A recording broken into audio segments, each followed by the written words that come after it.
Now in this module I would like to discuss jet reaction.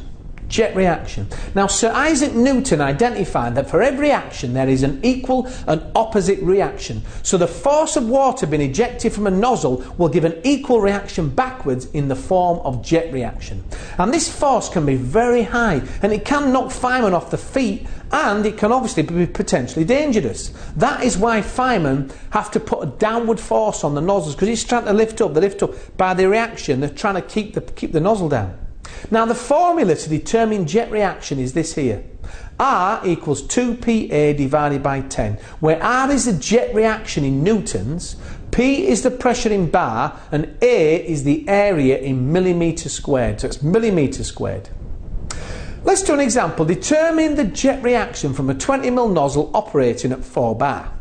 Well, firstly we need to determine the area of the nozzle using the formula for area. Area equals pi r squared. If you put that in, it gives us 314 millimetres squared. Put them in the formula jet reaction. R equals there. You go 2 times 4 times 3, 140 divided by 10. It gives a jet reaction of 251 newtons. Well, how can you relate this to give you an indication of the amount of force required by a firefighter to overcome this? Well, the force due to gravity on 1 kilo is approximately 9.18 newtons. So you're looking at approximately 27 kilograms of force downwards for jet reaction on there. That's what you're looking at. Let's do another example. Determine the jet reaction from a 15mm nozzle operating at 4.5 bar.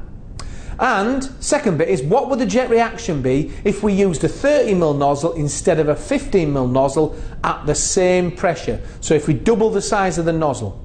Now let's first of all determine the area of the nozzle firstly. So in this case, if you put in our known variables in here, as you can see, it gives us 177 millimetres squared.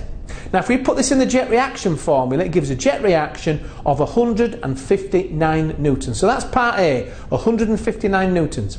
Now what would be the impact if we used a 30mm nozzle instead? Well, let's determine the area of the nozzle now, pi r squared. That comes out at 707 millimetres squared.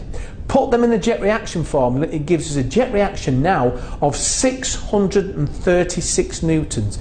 Clearly, increasing the size of the nozzle has a major impact on the jet reaction. Yeah, it's not, if you don't double it, it doesn't double the jet reaction, it's 4 times. Big, a lot of force. Now 636 newtons is a lot of force. How do we equate that? Well, we know that the force on 1 kilogram is 9.81, so this is equivalent to 69 kilograms of force. Yeah, so therefore if you're using large nozzles on the fireground with high pressures, firefighters might need assistance. In other words, firemen double up at the branch.